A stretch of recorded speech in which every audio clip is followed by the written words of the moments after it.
Running in circles, not seeing nothing else. Might be fixing that problem very shortly. Yeah? Yeah. That too.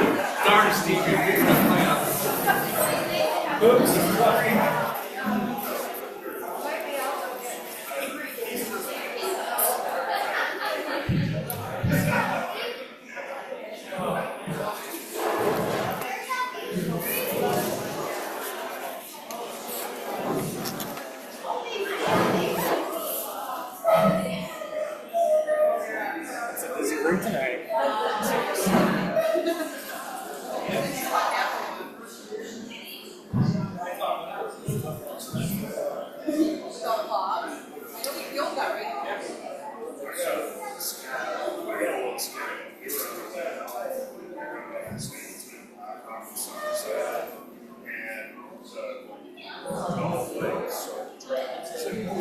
Oh, yeah.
Good evening.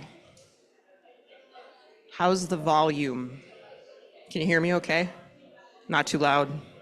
Okay. Good evening and welcome to tonight's STEAM Cafe. I'm Angela Metler. I'm an administrative assistant in the president's office at South Dakota Mines. We do STEAM Cafe every third Tuesday here at Hay Camp. It's a partnership with South Dakota Public Broadcasting and Hay Camp, of course. So we thank you for coming out tonight. We also broadcast live every time we do this, so thank you to those of you who are attending on Zoom. At the end of the presentation, we will have a Q&A with our presenter. If you're in the audience, just raise your hand. He'll get to you at some point. If you are attending online and you have a question, you can type your question into the Q&A box or the chat box, either way, and we will make sure it gets answered live. So without further ado, tonight's presenter, Dr. Darren Clabo.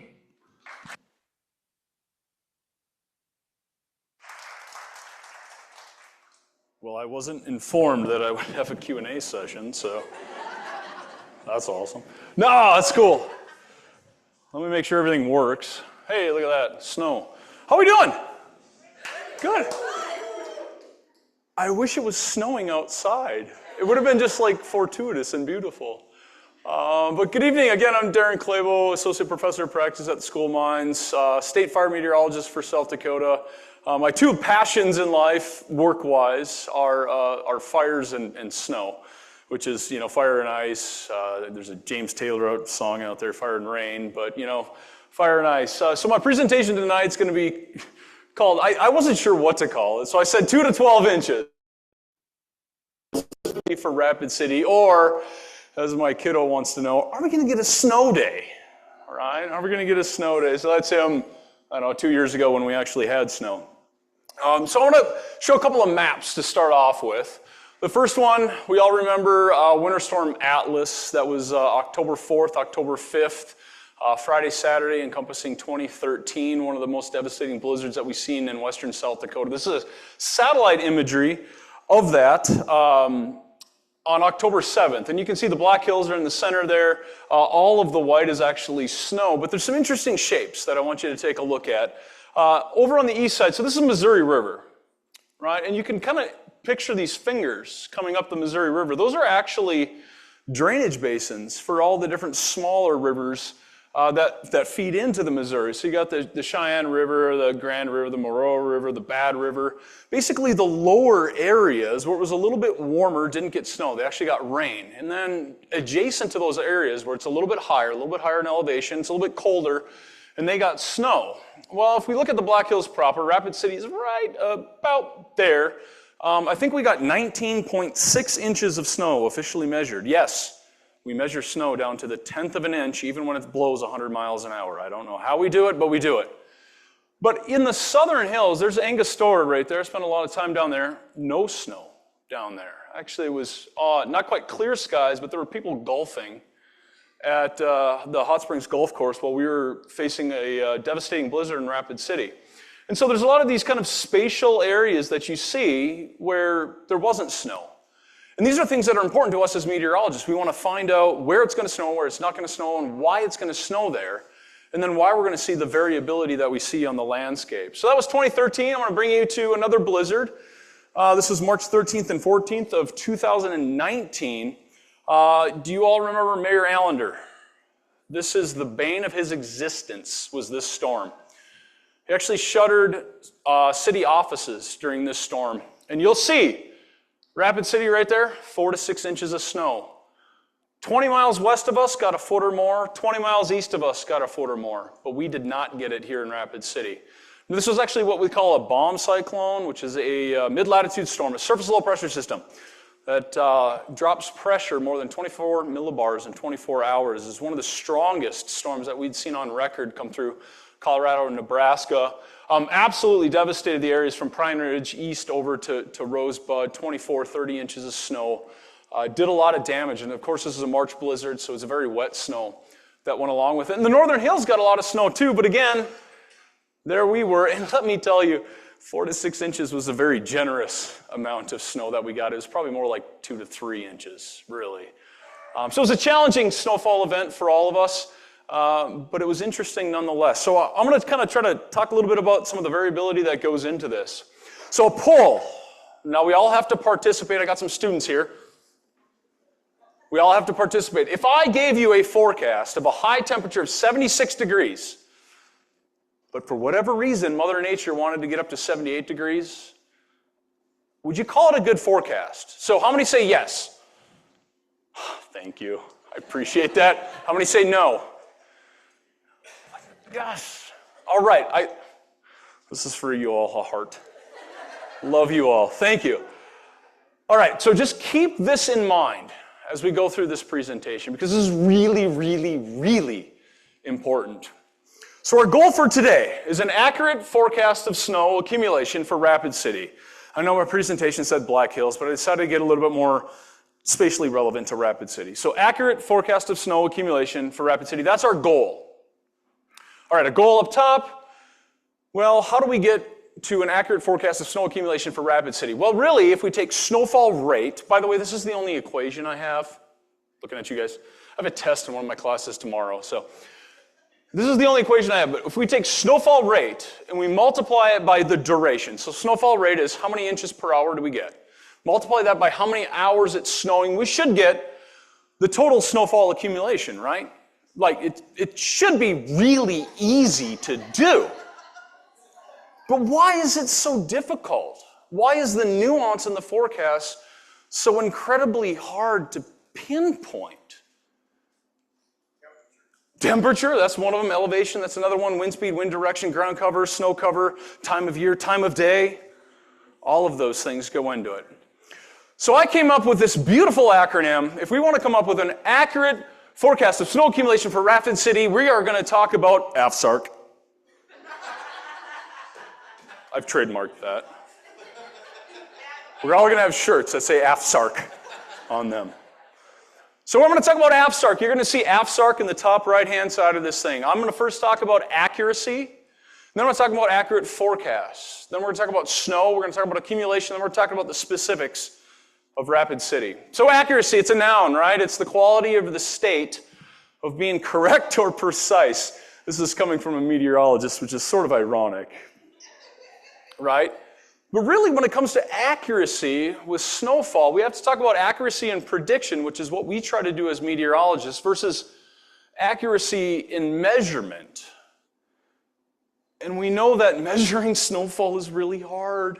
So this goes back to our October blizzard in 2013. This is the National Weather Service office. We had wind gusts exceeding 100 miles an hour at the airport during that event. If you were to say, hey, this was a 1-inch snow event and you measured snow right there, you'd be correct. If you were to say, hey, this was a 6-foot snow event and you measured snow right there, you would be correct. This is, by the way, where they got the 19.6 inches of snow measurement. I don't know how they do that, but they do. They take a ruler and they measure a lot of places and they do a lot of averaging. But yeah, 19.6 inches of snow. So when I hear people give me grief, because I get grief, about an accurate prediction, I'm like, where are you taking a measurement at? If we say a forecast snowfall total of 6 to 8 inches, and you're like, well, I got a foot.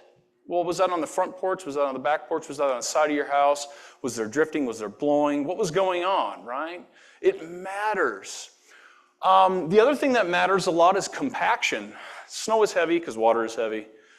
You can imagine that this drift right here, the top part of that drift is going to be less dense than the bottom part of that drift, because as the snow continues to pile on, it compacts down.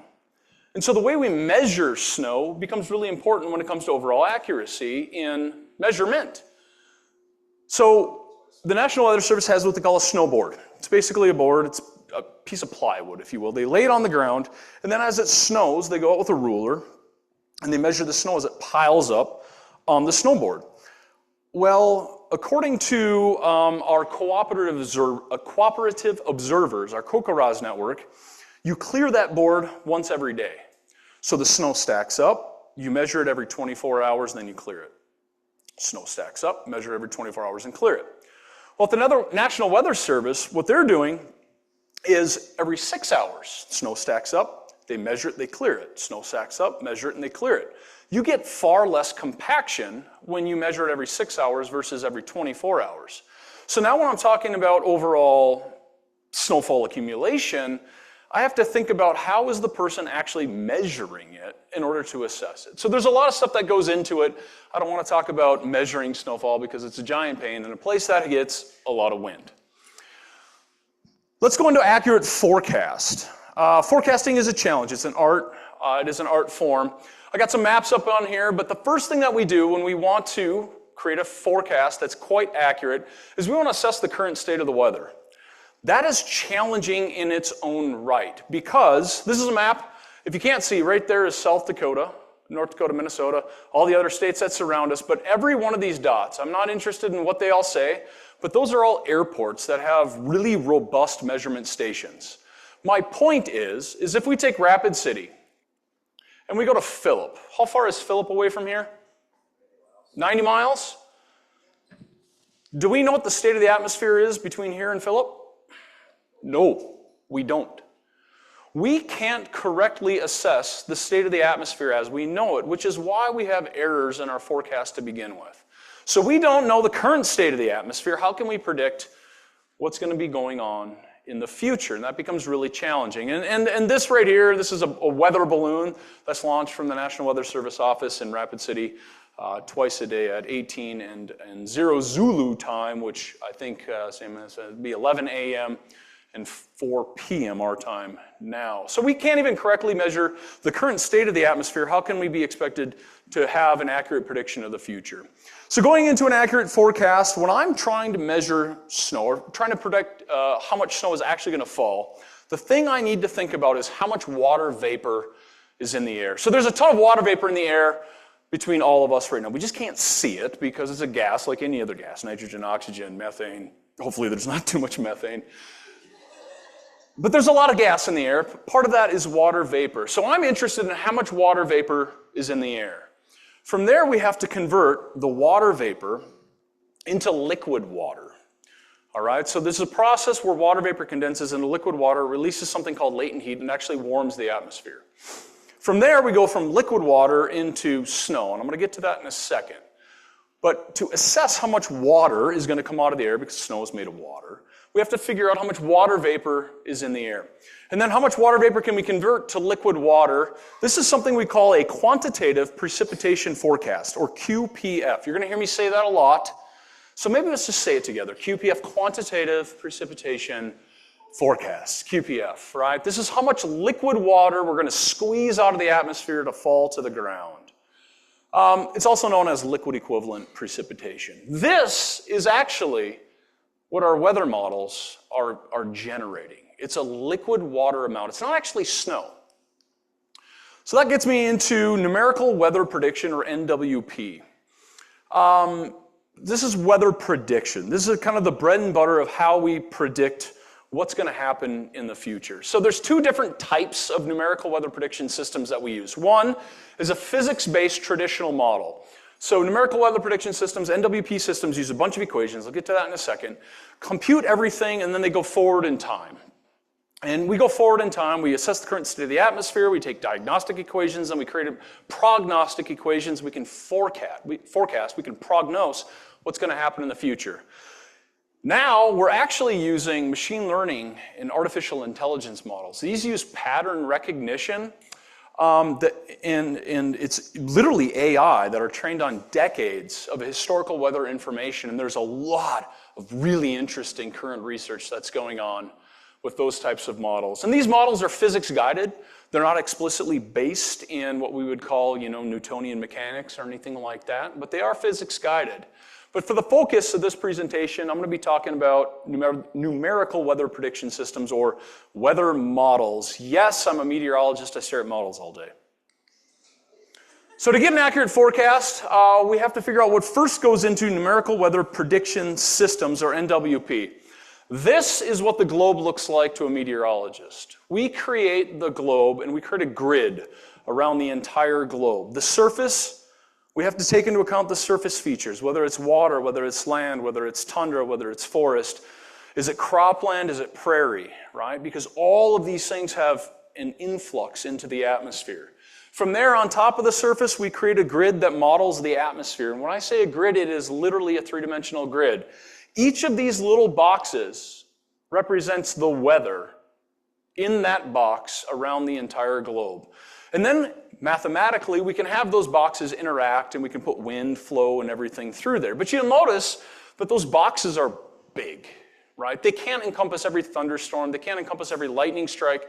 They can't encompass every small-scale snow event. And so we have to have things that are parameterized, or we make the physical processes via kind of an imaginary equation in the model so that we can picture what's going on with it, and we can incorporate what's going on.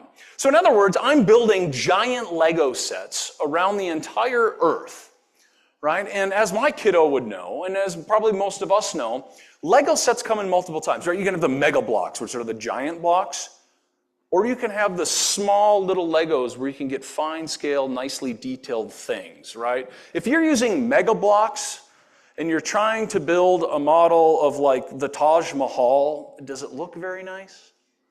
No, yay, right? But if you're using small Lego blocks, you can get much more precise. So this gets us to an idea of resolution. When it comes to numerical weather prediction systems, we can have different models that resolve things differently. We can play with big mega blocks, which is nice because they cover a large spatial area, they're computationally less expensive, but they're not very accurate. Or we can go down to the smaller blocks, right? You need the little fine scale motor skills. But it's really challenging to do. But when we have the small blocks, it's very much more computationally expensive. We need giant supercomputers to run it. It takes a lot of time, a lot of energy. It's much more complicated to do, but we can resolve things like supercells or tornadoes with these, whereas these might only be able to resolve like a hurricane or something of that nature. So then we run these models, we get all the data that comes out, we get model output. And for snowfall forecast, by the way, you can get anything for the model output that you want. When I say output, I'm just meaning the data you're getting from the numerical weather prediction system. So the things I'm going to be focusing on for this presentation are temperature, dew point, wind, and QPF. QPF being that quantitative precipitation forecast, right? The amount of liquid equivalent precipitation. Temperature is super important. Dew point is a measure of moisture in the atmosphere, super important. Wind, we live in the Black Hills, super important. And of course, we have to look at how much moisture we're going to squeeze out of the atmosphere that'll fall to the ground. So I'm going to talk about two different types of models. Now, one is a deterministic model. A deterministic model is a model that gives you a certain determinant solution, a singular solution. There are many different types for many different institutions all across the globe that produce deterministic models. And there are different types of deterministic models. Some models cover the entire globe, some only cover a continent, some only cover a country. You can scale these to however size you want. But they're all just different methods of analyzing the data. I'm calling it cooking the data because I'm going to use a cooking analogy. I like to cook. I'm not good at it. But I'm going to use a cooking... Oh, my kid says I am good at it. Yes. Mac and cheese. So those are deterministic models. Then I'm going to talk about ensemble models. So an ensemble model takes a deterministic model. If you think of a deterministic model as a personality, an ensemble model is all of the different moods that are in the personality, right? So an ensemble model can look at a single deterministic model but analyze kind of the moods that it has. And that's going to give us an idea of the uncertainty within the overall forecast. And again, I want to stress that we're only looking at QPF, quantitative precipitation forecast. So the first model I'm going to talk about is the global forecast system. This is our American global model. This is the big model the National Centers for Environmental Prediction uses on a day-to-day basis. This model got a bad rap for a long time. It was useful, but somewhat useless. Maybe some of you have heard the mantra that all models are good, but Tamara, can you think of it? All models are good, but most models are useless, or whatever the mantra is. Yeah, good, whatever.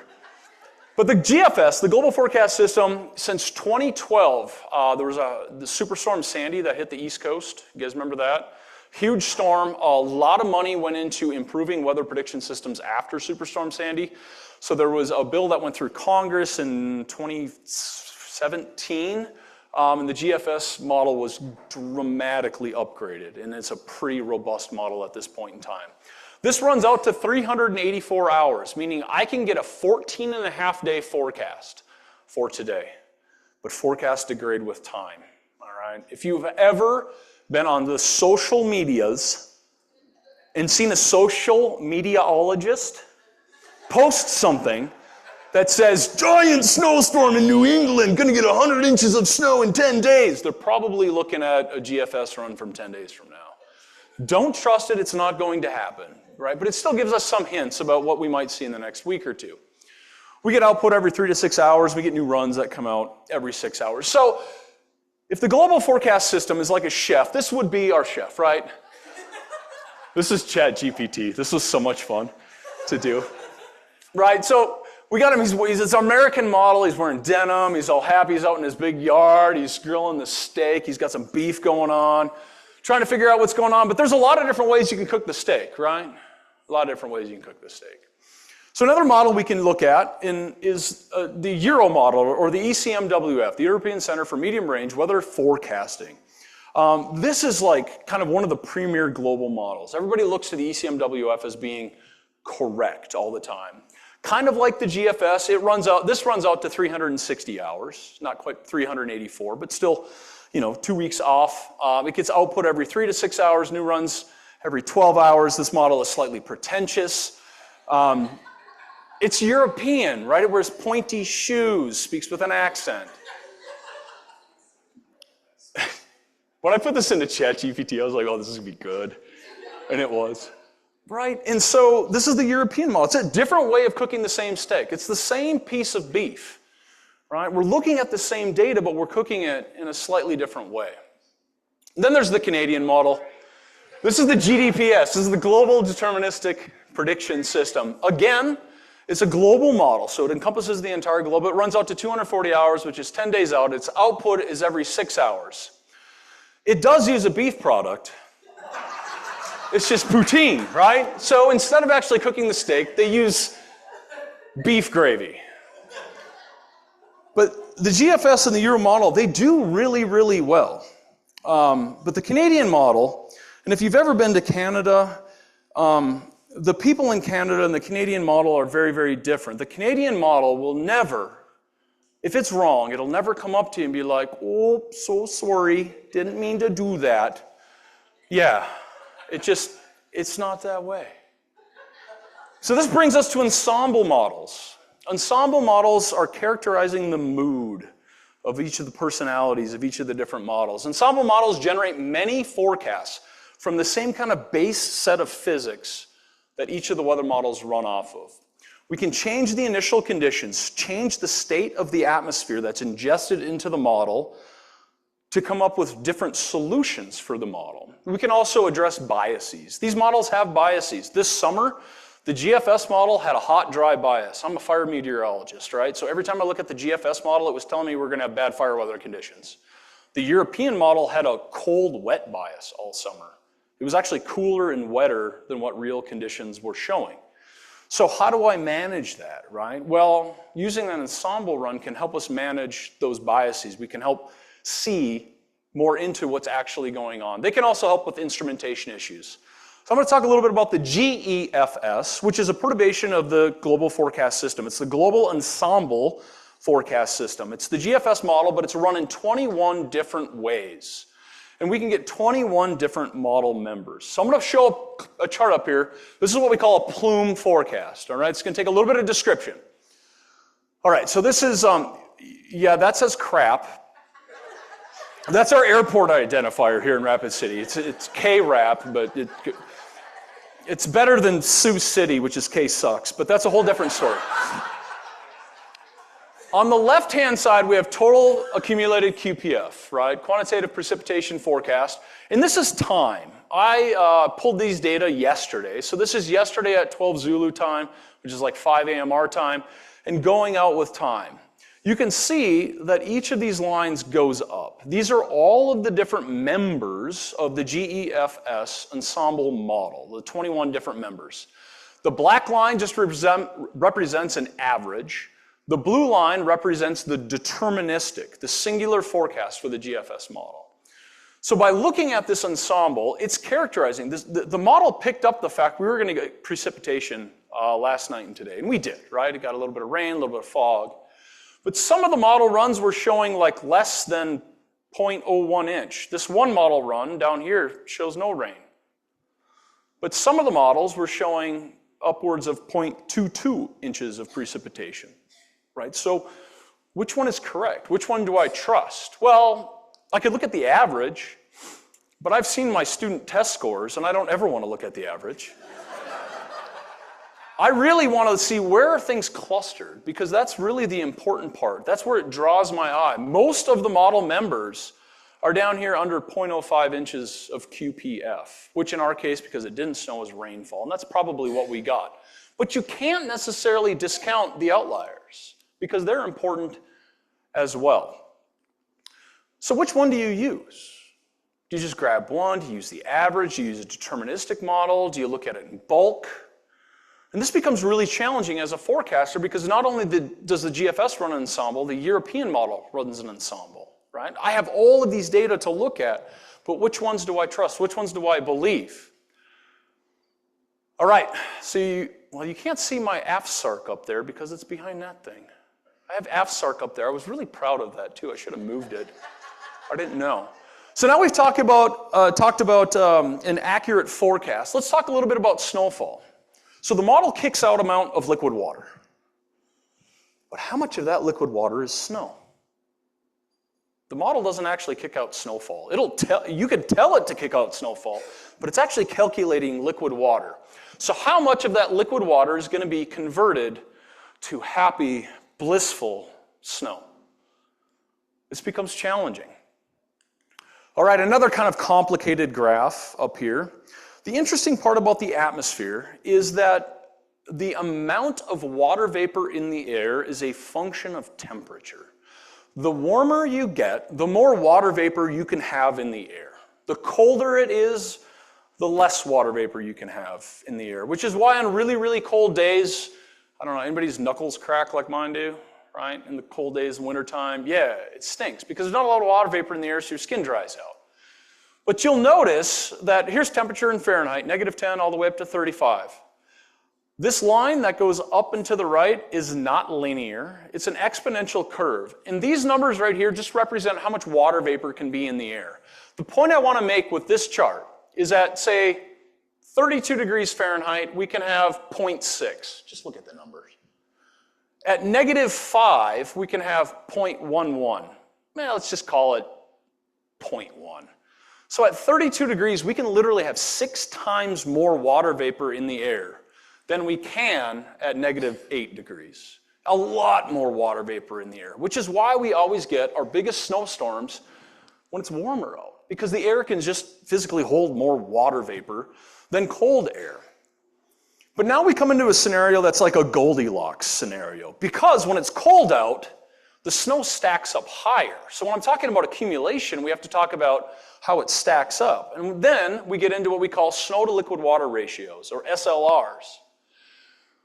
So this is an amount of inches of snow to the liquid water content. So, okay, let's just look at this. Temperature, 30, 25, 18, 12, 5, -10. These ratios, this is saying that, hey, for every 1 inch of water, that's going to give me 10 inches of snow. It's a more water-dense snow, right? But as I get colder and colder and colder, now at 5 degrees, for every 1 inch of water, I'm going to get 40 inches of snow. Because it's that poofy snow where you can stomp and it creates like a foot pattern, you know what I mean? You can just brush it away, you use a snowblower kind of a thing. Really light, poofy snow. I love the word poofy, I'm not sure why. Dense, heavy snow, like our October blizzard that we have, you know. This is the stuff that you can blow off. This is the stuff that you're going to have to hire somebody younger than me to shovel. Students.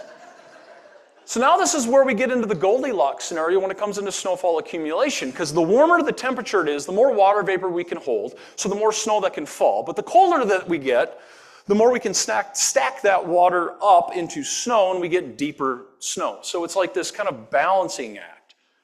So when I'm trying to forecast for a snowfall event, I have to look at QPF, how much of that QPF is going to be converted to snow, what the temperatures are to see how much snow we're actually going to stack up. But that's not the whole story. Let's look at the ratios. Let's say the amount of water I actually got on the ground was 0.3 inches of liquid. A 10-to-1 ratio tells me that's 3 inches of snow. A 20-to-1 ratio is 6 inches of snow. I told my kid I was going to have decimals on here. There it is. There's their decimal. Yay! So, all right, so if I have a forecast for 0.3 inches of snow, and I'm guaranteed to have it right away, because I don't know necessarily what my ratio is going to be, that's 3 to 6 inches. That is a common snowfall forecast for Rapid City for the same amount of liquid water. So let's get into accumulation, the other A in my AFSARC.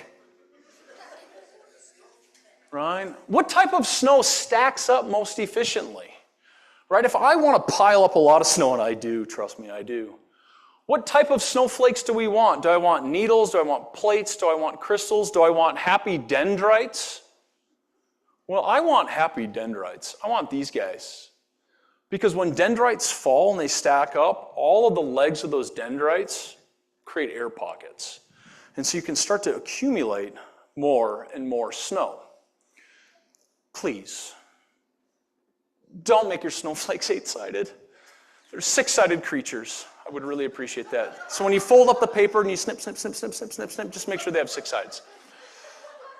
Okay, so if we want to stack up a lot of snow, we want to create dendrites. Dendrites are a magical little creature. They're super pretty. They're super fun. But temperature in the mid parts to the lower parts of the atmosphere dictates what type of snow crystal we're actually going to create. So if the temperature is from 0 to -4, by the way, this is in Celsius. So again, 0 degrees Celsius, 32 Fahrenheit. So if we have it just below the melting point of water, we're going to get plates, basically 6-sided plates. They can compact pretty well. If you get up into the -4 to -12 range, you get prisms. Prisms are like kind of columns. They stack up. They can compact really, really well. So you're going to start not getting a lot of accumulation, even with the same amount of water, just because of the shape of the snowflake. When we get down to the -10 to 22 range, we get plates. -22 to -50 goes back to prisms, but I have highlighted dendrites. Dendrites are our happy, pretty 6-sided snowflakes that we all like to ooh and ah about. They're the ones that stack up, right? So if I want a lot of accumulation, I want to build me some dendrites. So I want to have snow that is created in a temperature range from -12, -16 degrees Celsius. Science break. Yay. Okay. Air always cools as it rises, always. You take air, you make it go up. It's going to expand because pressure decreases as we go up away from the Earth's surface. So as the air rises, it expands. Due to expansion, it cools. The work of expansion physically brings the temperature down. It's an ideal gas law thing. If air from aloft comes down to the surface, the atmospheric pressure is higher, so it compresses. And if you've ever pumped up a bike tire, you know that the cylinder of that air pump gets hot because you're compressing air. So as air rises, it cools. As air sinks, it warms.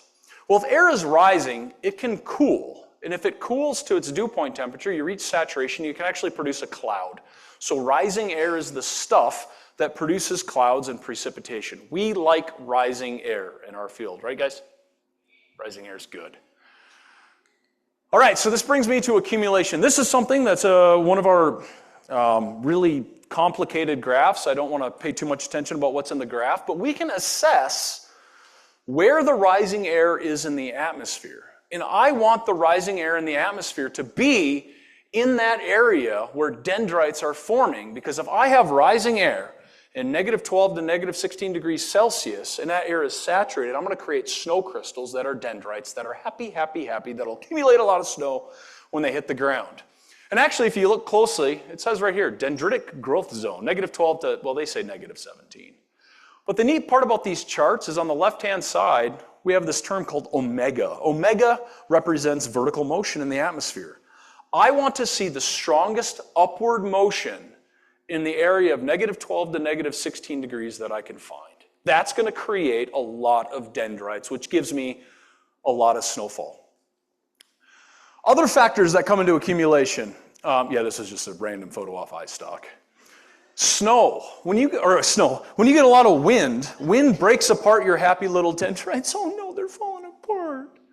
Right? And if you rip apart your dendrites, they're not going to stack up as efficiently. You're going to get kind of that matted snow that looks all gooey, kind of look like concrete outside.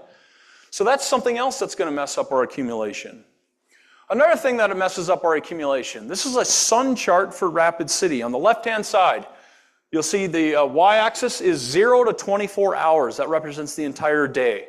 The light blue represents sunlight. The black, in essence, represents night. So January over here, all the way to December, this is today, by the way, our nighttime is increasing, right? If we don't have the sun out, the sun produces shortwave radiation, it likes to melt snow. So when we get into our cold season, December, January, February, the angle of the sun is really low, nighttime is really long, we can actually stack up more snow because the sun isn't melting it or sublimating it as it falls. This brings me to another point. It's not only time of year, it's time of day. If the snow falls at night, we're going to get more accumulation. If it falls during the day, we're going to get less accumulation just because of the sun.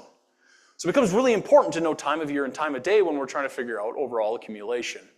Other factors too, ground temperature. Right now it's November the 18th, I think, right? Ground temperature is still ridiculously warm out there. And so if the snow falls, you might get 3 inches on grassy surfaces. I love our facilities people, but this wasn't their doing, right? Concrete was still warm on that day. And so we didn't get any accumulation there. So I don't know who this is, but if they're measuring snowfall, they're like, we didn't get any snow. While the squirrel that's over here is like, I got 3 inches of snow, right? Again, it goes back to snowfall measurement accuracy. So let's take a look at Rapid City. Beautiful Rapid City. What an interesting place to live. Delicious water.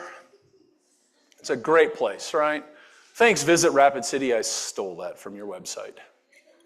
But Rapid City is a pretty unique place. So here's a map. This is just Google Earth looking down at the boundaries of Rapid City. Rapid City is 55 square miles. 55 square miles. All right, if we draw a box that's 55 square miles, that's somewhere between, that's like 7.5 miles by 7.5 miles. Remember us talking about the grids of numerical weather prediction systems? Those grids have sizes. Remember like the mega block versus the little Lego block? Our global models have a grid size of roughly 8 miles by 8 miles. In essence, all of Rapid City is represented by a single grid, and that single grid has everything, including the terrain, the same. We are modeling our world as Minecraft, okay? It is, that's what the Black Hills look like. And all of Rapid City can fit inside a singular grid cell. That's challenging because I've walked around town.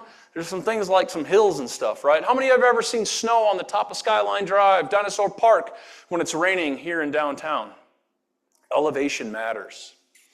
So talking about the elevation of Rapid City, if we go out to the far east side of Rapid City, down by the valley, Rapid Creek area, maybe it's 3,000 feet in elevation. If you go to the west side of town, get up on the west side of town, maybe it's 4,000 feet in elevation above sea level. That's 1,000 feet, but that is dramatically important. The result of that, because temperature typically decreases as you go up in the atmosphere, is that higher elevations are often colder than lower elevations, which means that Rapid Valley is warmer than, say, the west side of town or Johnson Siding. Follow me? Becomes really important. We can have variations across town due to elevation alone of 5 to 10 degrees Fahrenheit. That is not uncommon. So think of a scenario. If I guarantee you precipitation, and I say, hey, the temperature right here in downtown Rapid City is 32 degrees Fahrenheit. will that precipitation fall as rain or snow? Thank you. Right? If I'm given a forecast for Rapid City, I have to think about the giant 55 square miles. The east side of Rapid City will probably see rain. The west side of Rapid City will probably see snow. Skyline Drive might get some flurries or a dusting. Right? So now it starts to come more clear why I titled this presentation 2 to 12 inches. Because given a different temperature scenario, the valley might get 2 inches, Hysiga might get 12. And it ain't that far away, but it's all because of elevation. So another science break. Air that goes up a mountain, we call it an upslope flow. All right, so air that hits a mountain has to do two things. One, it goes around the mountain, or two, it goes up and over the mountain. If it goes up and over the mountain, we call it upslope flow. Remember that air that rises cools, right? Upslope flow promotes snowfall or rainfall. This is why the west coast of the United States, like western Washington, western Oregon, super wet.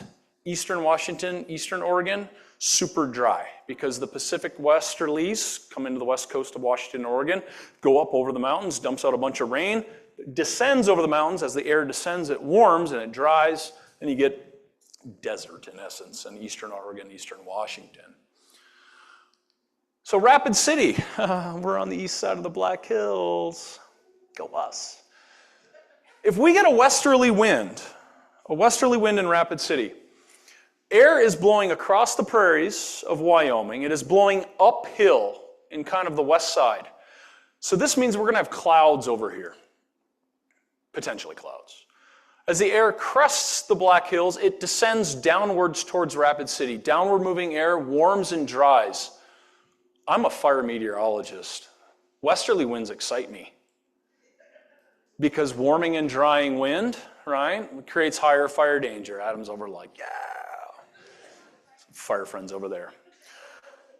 Contrast that with an east wind, right? Fort Pierre's got an elevation of, say, 1,200 feet above sea level. We have an elevation of 3,200 feet. As air blows from east to west towards Rapid City, it's going uphill. And then as it hits the Black Hills, it's going uphill more dramatically.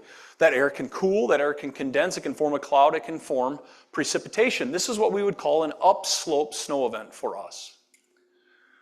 Upslope. Oh, but the tricky northwest wind. Oh, this is our beloved favorite. 70% of the time in Rapid City we have a northwest wind, which is why our airport has an orientation that goes from northwest to southeast. Do you notice that that basically follows the I-90 corridor? It basically doesn't change elevation. It's relatively the same. It's not going upslope, it's not going downslope. It's pretty neutral. I'm going to come back to that. Now, I guess.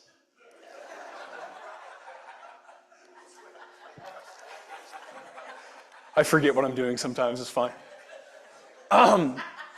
This yellow arrow represents a wind out of 330 degrees, which I would call northwest. The red arrow represents a wind direction out of 350 degrees, where 360 degrees is north.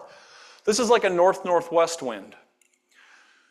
If you look closely, for Rapid City, a 330-degree wind is slightly downslope.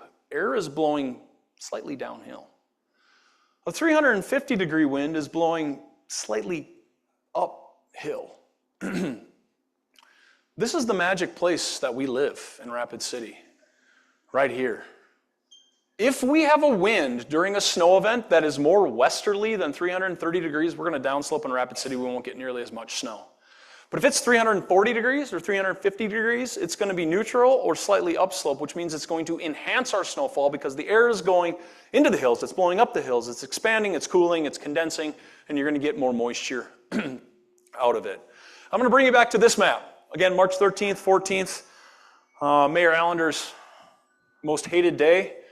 We had northwesterly flow in the Black Hills. We had flow coming from the northwest to the southeast, which is why the northern Black Hills gets a ton of snowfall and the southern Black Hills doesn't get any, right? This band of snowfall over here is different, is a completely different process.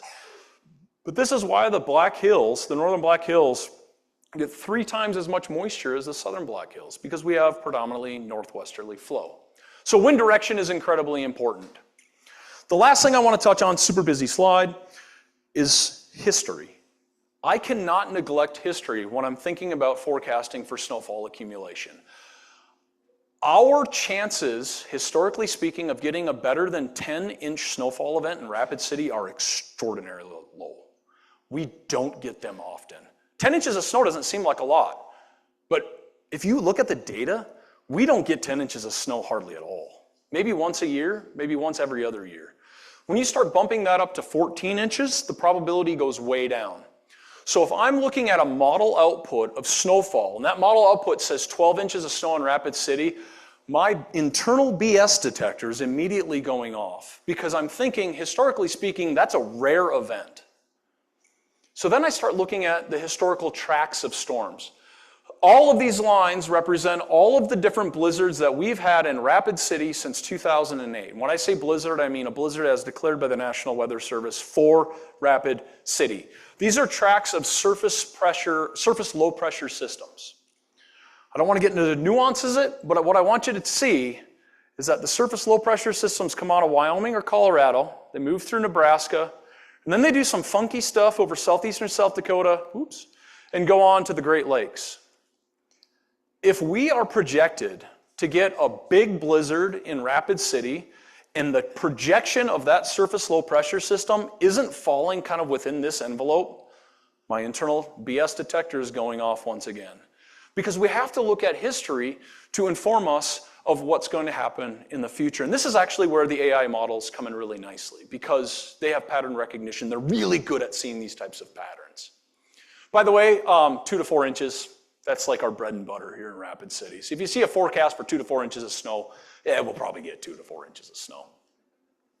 So let's play an AFSARC game. All right. By the way, this is not our actual forecast, but let's say that our GEFS ensembles are showing 0.05 to 0.6 inches of QPF. Again, quantitative precipitation forecast. How much water we're actually going to squeeze out. 21 members are showing anywhere from 0.05 down here to 0.6 up here, right? How much snow am I going to forecast? Like if this was our forecast for today. Well, if we look at our ratios, it's pretty warm outside. If it's going to snow, it's got to be below the melting point of ice, so with a 10-to-1 ratio, that's a half an inch to 6 inches of snow. With a 15-to-1 ratio, that's 3/4 of an inch up to 9 inches of snow. So really, it's a half an inch to 9 inches of snow. That's the range I'm looking at. It's November 18th. The first thing that comes to my mind is, dang, it's warm out. So I go over to our friends at the Mesonet, South Dakota State Mesonet. They have Mesonet stations everywhere now. Their network is rapidly expanding. It's an amazing program that my colleagues Laura and Nate Edwards are doing out of South Dakota State. This is literally our soil temperatures right now in western South Dakota. Well, this is yesterday. If I see a forecast for 9 inches of snow, even if I believed it were 9 inches of snow, I would have to think like, that snow's going to melt when it hits the ground, right? Unless it gets really, really cold really, really quick, or unless the snow falls really, really, really fast, we're not going to accumulate 9 inches of snow. So our game now becomes, okay, we got 0.5 to 9 inches of snow. It's November 18th. These are all the questions that I literally think about when I'm sitting in my office trying to figure out how much snow we're going to get. Has the GFS QPS forecast been correct recently? I look at the historical biases. I see how the models are doing. How fast will the snow fall? If it falls faster, it has less of a chance to melt. We'll get more accumulation. Will it fall at night or during the day? If it falls at night, we'll get more accumulation. If it falls during the day, we'll get less. Where is the freezing level relative to Rapid City? The freezing level being, where is that 32-degree isotherm in the atmosphere? Oh dear, where's the dendritic growth zone? What's the UVV and the DGZ? That's upward vertical velocity and dendritic growth zone, all right? How fast is the air moving up where we're growing dendrites? Where's the stronger upward motion? Are we saturated? Is there dry air? Is the air below the cloud level have an RH of like 60% relative humidity? If it is, our snow is actually going to sublimate as it falls through that layer. How fast is the system moving? Is it going really quick? Is it moving really, really slow? Is there a tight gradient of snow? Where's that gradient going to fall? What will the temps be on the east side of Rapid City versus the west side of Rapid City? And finally, what is the wind direction going to be? What do I do? But I ask you, and I posit to all of you, As a meteorologist, if I'm trying to be accurate in predicting how much snow there is, I can spend my time doing that, or I can take a step back and ask, are we asking the right questions? Right? So my colleague Steve Esser, I'm not here to pick on you, emergency manager for Custer County, right? His interests in snowfall are going to be different than, say, Adam, who's sitting next to him. Adam works for South Dakota Wildland Fire. Maybe he wants a lot of snow so he can go out with chainsaws to cut down trees, right? Their needs are different. What I'm saying as a meteorologist, I am far more focused on what the needs of each individual person are versus how much snow is actually going to fall. My colleagues at the School of Mines, are we going to have to cancel classes? Are we going to have to plow? Is the snow going to fall during the day or is it going to fall at night? If it falls at night, what time is it going to fall? If it falls before 4 a.m., can we get folks out to clear off sidewalks and parking lots before the students arrive? Right? These are the important questions to ask. It's not this. It's really, what does it mean to you as a person? Right? What does it mean to you? Why are you asking the question of how much snow we're going to get? If it's my son asking me how much we're going to get, I'm instantly thinking of Rapid City School District, right? Are they going to cancel classes? Can the buses get around? Can the food service people move around? Can we get teachers to where they need to be? Are we going to have really, really strong winds that are going to impede physically getting in and out of buildings, right? I honestly don't care too much about total accumulation. I care about impacts. And how can I better communicate the impacts to the end users that are out there? So I'm going to ask you another poll. If I forecast a high temperature of 31 degrees and it reaches 33 degrees, is this a good forecast?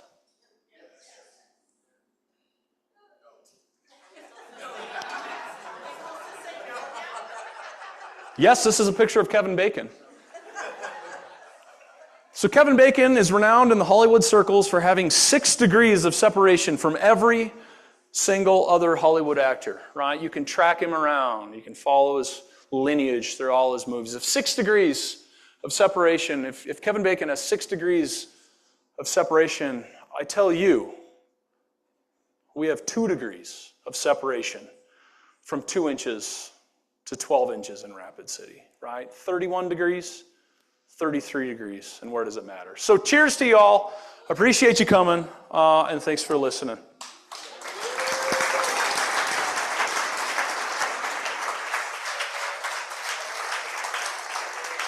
And I guess I'll take questions.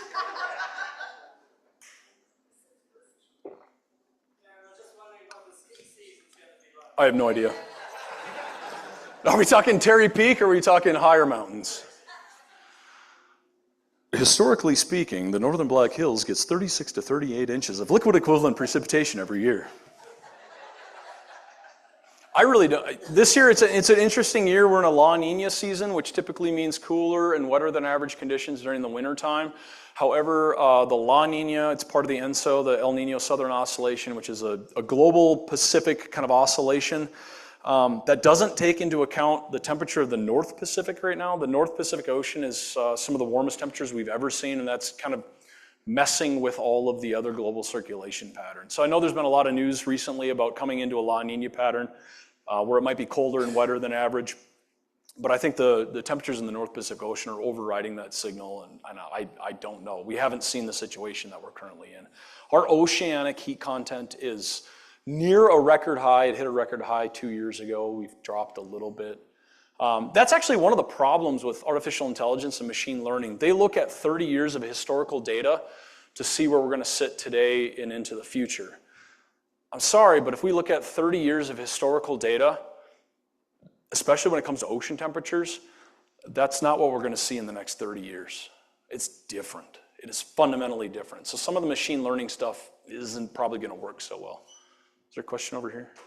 Yeah. I do, but I realize that your specialties are snow and fire, and we're going to talk about snow.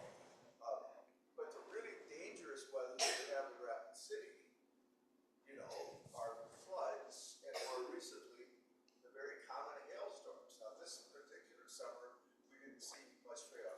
Can I ask you a couple of questions about floods and hail? Sure. Okay. Why the hell are we seeing so much hail? God, I got a lot of slides. Whose idea was this? That. This curve, if you continue it to go to warmer and warmer temperatures, the air can hold phenomenally more water vapor at higher and higher temperatures. And our climate is warming. It is. So the hotter you get, the more water vapor, exponentially more water vapor, the air can actually hold. So when we create precipitation, we're converting water vapor into liquid water. Water vapor is a gaseous molecule moving around really, really fast, high energy, right? As it condenses into liquid water, it slows down and it's kind of more amorphous. But during that process, that energy had to go somewhere from super high to kind of lower energy state, and it's released as what we call latent heat. That is actually a warming process. The more latent heat we release, the hotter that air in that cloud gets, which means buoyancy takes over. Buoyancy makes the air rise, it cools, it condenses. Further, you can create more vigorous thunderstorms because they're more energetic. So you can have more water vapor in the air, which can create higher potential for flash floods and heavier rainstorms. But because the air motions are stronger in the vertical, you can loft big hailstones for longer, and you can actually get bigger hail. That's why my insurance premium will go up. Mine too. Mine too, yeah. Great question. Yeah? What are your thoughts about the future of NOAA as it relates to weather forecasting? I work for the state of South Dakota. No, I have a lot of good friends that work in NOAA right now. There's going to be some institutional changes. I don't think they're all bad. The good part about NOAA right now is within the next 18 months, I've been told they're going to hire between 400 and 500 new meteorologists. Yes. But their focus is going to shift from what they're doing now to kind of where I've alluded to in this presentation. They're going to do less day-to-day forecasting. More of that's going to be farmed out to actual weather models and AI prediction systems. And the forecasters themselves are going to be more embedded into the communities doing what we call decision support work. So that's all the conversations I've had with my partners in NOAA. From a forecasting standpoint, they're still putting money into our overall generation of forecasts, that kind of thing. From a personnel standpoint, they're going to be growing in the next 1 to 2 years. I know that much. Outside of that, I can't speak to where the political winds might blow. I have a hard enough time forecasting the wind in Rapid City. Great question, though. Yeah. Is there an average amount of temperature decrease per X number of feet in elevation that you ascend? Yes. It all depends on if your air is unsaturated, which means the RH is not 100%, or it is saturated. So here in Rapid City, well, if air goes up and it's dry, it will cool about 10 degrees Celsius, 18 degrees Fahrenheit per kilometer. So in Rapid City, we're at 3,200 feet. Black Elk Peak is 7,200 feet, roughly 1 kilometer difference. On any given day, especially in the summertime, Black Elk Peak will be about 18 degrees Fahrenheit cooler just because of that. If it's saturated, which means if I'm in a cloud, instead of 10 degrees Fahrenheit, 10 degrees Celsius per kilometer, that changes to about 6 degrees per kilometer because the whole idea of latent heat release. But when we actually measure that with weather balloons, we can see what the environment is actually doing. But it all depends on the situation. There's times in Rapid City, especially in the wintertime, when we get a strong inversion to set up. Where Skyline Drive and areas up by Black Hills Energy will be 55, where here on campus or downtown will be 32. So it all just depends on the overall scenario. Great question. That's a tough one. Anything else? Yeah. Lighthearted question, with the Farmer's Almanac shutting down, how's it going to impact your forecast? Well, I got 2 answers for that. One, there's 2 Farmer's Almanacs. It's just one of them that's shutting down. And I'm hoping that reduces these types of questions by 50%.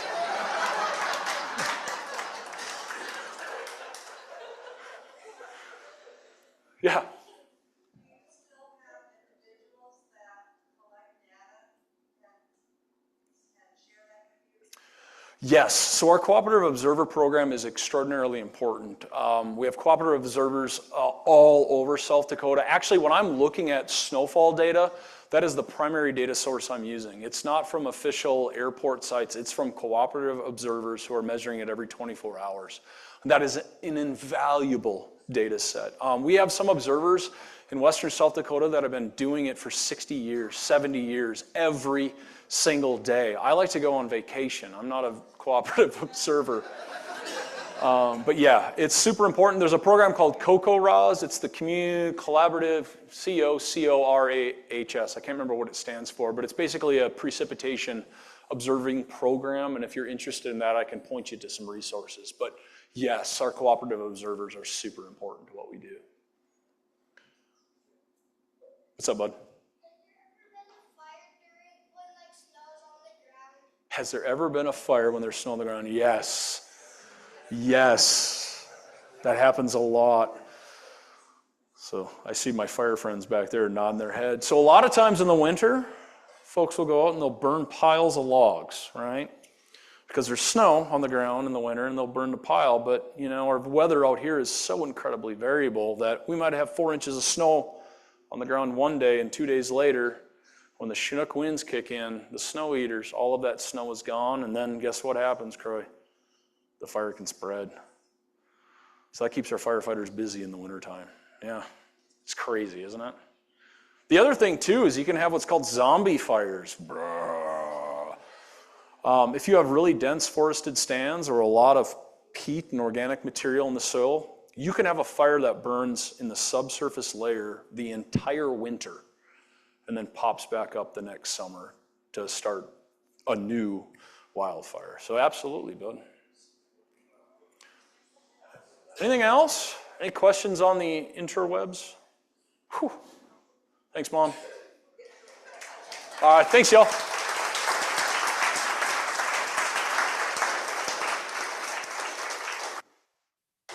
So like I said, we do this every third Tuesday. So the date in December, hang on, I gotta get to that, is December 16th.